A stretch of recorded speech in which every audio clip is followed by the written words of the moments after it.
procureur demandé nañ ko téye négandiku sur la base de l'article 139 du code de procédure pénale kon biñ ko laajee ndax nangu nga liñ lay tuumal inculpé ko naka bàyyi négandiku mooy may ko liberté provisoire mbaa su ko mënul may liberté provisoire pure et simple mu assortir ko du contrôle judiciaire ginnaaw loolu juge bi ne ci kaw sañ-sañu yoon moom bu procureur sàkkoo ne nañ ko téye négandiku moom amu ci beneen pexe budul téye négandiku donc mu décerner mandat de dépôt contre Pape Alé Niang. léegi lan mooy dossier suite dossier bi lan mooy doon surtout yéen ñi nga xam ne yéen a koy layal.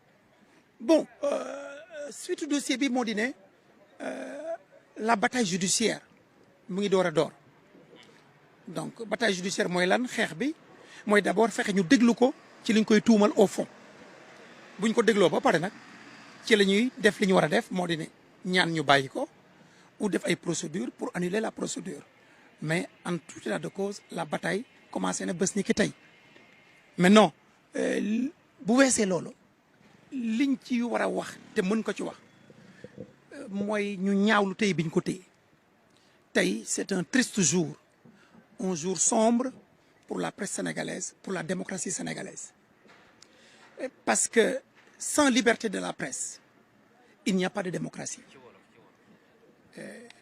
su démocratie amee nit ñi moom seen bopp am sañ-sañu wax li ñu xalaat dem fi ñu bëgg a dem moom seen bopp c'est parce que presse daf ciy jouer journalistes yi liggéey bu am solo kon tey bu ñu jàppee ab journaliste boo xam ne deful lenn lu wees def liggéeyam ñu téye ko ci loolu lu ñuy ñaawlu la c'est scandaleux jàppoon nañ ne démocratie buy woote ne démocratie bu mag la war na dépasser di téye ay taskatu xibaar yoo xam ne defuñ ludul seen liggéey ndax li ñu ko toppee moom jëlewu ko fenn fudul sur les réseaux sociaux lan lañ koy toppee message bu police joxe message rajo mais message rajo bi Pape Alé Niang divulgué wu ko mu ngi woon ci réseaux sociaux yi message sapeur-pompier mu ngi woon ci réseaux sociaux yi loolu lañ ko toppee encore une fois loo xam ne mu ngi ci réseaux sociaux yi loolu lañ ko toppee mu joxe ci xalaatam càmbar ko analyser ko pour un journaliste il y a rien de plus normal kon loolu dañ koy ñaawlu et encore une fois il faut que état sénégalais arrêter d'être frileux état sénégalais mënul nekk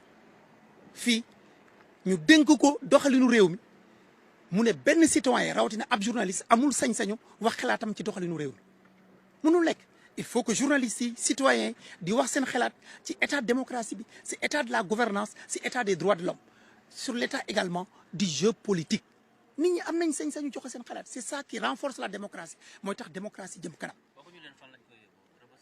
non loolu xamaguñ ko amaguñ ci information mais en tout état de cause li état du Sénégal war a xam moo di ne la prison n'est pas une réponse à des problèmes politiques ni à des problèmes démocratiques les problèmes politiques se règlent par des débats politiques les problèmes démocratiques se règlent par des débats démocratiques munoo ku wax ñoxo njaay ku wax loo jàpp ne neexu la nga jàpp yóbbu kaso ça ne peut pas continuer il faut que l'État arrête. Bon yaakaar nañ daal le plus rapidement possible nañ ko déglu sur le fond en tout cas tout le collectif des avocats ñu ngi liggéey ci loolu. Peut-être en français, Maître Sarr, votre client Pape Alé Niang, est-ce que vous confirmez le mandat de dépôt? Oui, je confirme. Nous venons de sortir de l'audition de Pape Alé Niang. Je parle au nom du collectif des avocats que je coordonne. Il a été entendu tout à l'heure par le deuxième cabinet et il a été placé sous mandat de dépôt. Il est poursuivi pour 3 infractions: divulgation d'informations militaires non rendues publiques par la hiérarchie, de nature à porter atteinte à la défense, recel de documents administratifs et militaires, diffusion de fausses nouvelles, de nature à jeter le discrédit sur les institutions. Voilà les infractions, les 3 infractions reprochées à Pape Alé Niang. Et donc il a été placé sous mandat de dépôt par le juge du deuxième cabinet. Par rapport à... Bon, la suite, nous allons nous organiser pour demander qu'ils soient entendus le plus rapidement possible pour qu'on puisse dérouler notre stratégie de défense qui tend à le faire sortir le plus rapidement possible. Qu'il obtienne liberté provisoire en attendant de poursuivre le combat jusqu'à l'obtention d'un non-lieu. Parce que nous estimons que les faits qui lui sont reprochés sont mal fondés, ne sont pas du tout avérés. Et cela est incontestable. Il a été arrêté, poursuivi, sur de prétendues diffusions d'un message radio de la police et des sapeurs-pompiers. Alors que ces messages sont dans l'espace public avant que Pape Alé Niang en parle. À partir de ce moment-là, on ne peut pas lui reprocher d'utiliser des messages qui sont sur les réseaux sociaux pour en tirer les conséquences, faire son travail d'investigation journalistique pour éclairer l'opinion publique. Sa place n'est pas en prison. Il faut que l'État du Sénégal prenne ses responsabilités et arrête cette violation de la liberté de la presse. Sans liberté de presse, il n'y a pas de démocratie. Il faudrait qu'ils prennent conscience de cela et que la prison n'est pas une réponse à des problèmes politiques, encore moins à des problèmes démocratiques. Les problèmes politiques se règlent par des débats politiques, les problèmes démocratiques se règlent par des débats démocratiques. Il faut qu'on arrête d'instrumentaliser la justice pour régler des comptes. Quel est son état d'esprit? Bon, Pape Alé est très lucide, très serein. Il s'est déjà préparé à cette situation. Déjà le mercredi, il est venu me voir dans mon cabinet pendant 4 heures de temps. Il est venu me dire qu'il a des informations de sources sûres qu'il va être arrêté prochainement.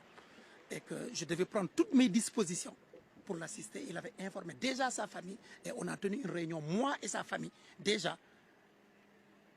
jeudi. Il est venu me voir mercredi et le jeudi, on a tenu cette réunion pour que je sois en état d'alerte. Donc il était déjà préparé à cette situation. C'est pourquoi il est serein, sa famille est serein. Il a le moral et il est combatif parce qu'il n'a rien à se reprocher. Il sera rebelle ou bien vous n'avez pas une... Ça, je ne sais pas. Pour le moment, je ne sais pas. Merci. Merci. Jean-Paul Alain Ndour. waaw yaa ngi doon dégg li nga xam ne moom mooy kenn ci avocat yi di maître Sarr doon wax ci li nga xam ne moom mooy clientam bi nga xam ne dañ ko mandat de dépôt xanaa ba tey nga garder rek ki nga xam ne mooy Bamba Kassé bu SYNPICS tamit ñëw na fekke woon li nga xam ne mooy xibaar beeg dajale Bamba Kassé yow ngay secrétaire général national bu SYNPICS tey jii kenn bokk ci njaboot ji di Pape Alé Niang yoon teg na ko loxo tey jii lay njëkk a fanaan ci li nga xam ne mooy Ndungu Sine ban commentaire nga ci njëkk a def ci décision bi. bon déjà premier commentaire bi mooy di ko xalaat moom di xalaat njabootam parce que à la fin de la journée moom la ñu xañ liberté également bu ñu ko xañee liberté mën nañ jàpp ni njaboot gi mu bokk di njabootu presse bi ñoom it doon nañ leen benn pes donc déglu nañ léegi avocat am qui était assisté ak yeneen avocat yi malheureusement avocat bi ñu ko tànnaloon dafa am benn yitte bu mu doon doxi te dañoo waxtaanoon seen biir ne Moussa Sarr mooy wax li ñuy def mooy organisation yi nga xamante ne ñoo ŋànk média yi déjà dinañ réunion en urgence pour li nga xamante ne mooy plan d'action bi ñu war a dérouler ñu teg ko ci table parce qu'il y a une bataille judiciaire ça c'est le fait des avocats nous on va mener une bataille corporatiste loolu c'est de notre ressort. C'est bon. Peut-être en français, Bamba Kassé, vous êtes secrétaire général national du SYNPICS, Pape Alé Niang, un des nôtres qui vient d'être placé sous mandat de dépôt. Un commentaire par rapport à cela? Écoutez, c'est une nouvelle triste pour la presse sénégalaise, surtout que c'est sous notre magistère qu'un journaliste est mis aux arrêts. C'est d'autant plus triste que pour toutes les organisations, nous avons failli. Nous avons failli dans la prévention, nous avons failli dans la réaction aussi peut-être. Et il est temps maintenant, je pense, qu'on se remobilise et qu'on essaie de voir comment enlever cette tâche de la peau de la démocratie sénégalaise. Quel est le combat qui va évoluer? Merci beaucoup. Mais écoutez, je suis pas encore en mesure de dire ce qu'on va faire dans les prochaines heures. Ce qui est clair, c'est que les autres organisations qui constituent la CAP seront avec le SYNPICS. Et ensemble, nous allons élaborer une stratégie que nous allons dérouler pour qu'ils recouvrent la liberté. Bamba da nga wax léegi ci français nga ne da ngeen a xaw a fay peut-être ci mobilisation bi wala loolu mën nga ca dellu ci wolof yaa ngi ko wax ci français rek.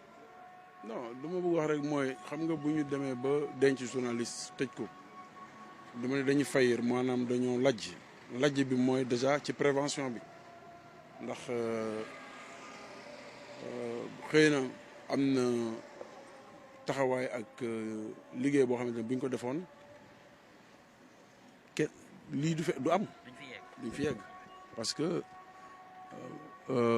bëri na ñuy tuumaal di ñu joxañ baaraamu tuuma di wax ni journalistes yi léegi dafa am benn genre bàyyeeku bu am nekkatuñu ci seen rigueur dafatuñu liggéey bu ñu war a def donc foofu te Sénégal am na ay entité yu mel ni ay CORED mel ni ay CNRA donc xëy na am na liggéey bu ñu waroon def foofu laa bëgg a waxee quoi am na liggéey bu ñu waroon def te xëy na defuñu ko nu mu waree waaw loolu rek laa si bëggoon wax quoi mais bon comme wolof nee na buy taw doo fabeere fu mu nekk nii li ñu yitteel mooy nu ñuy fexee ba mu recouvrer liberté am.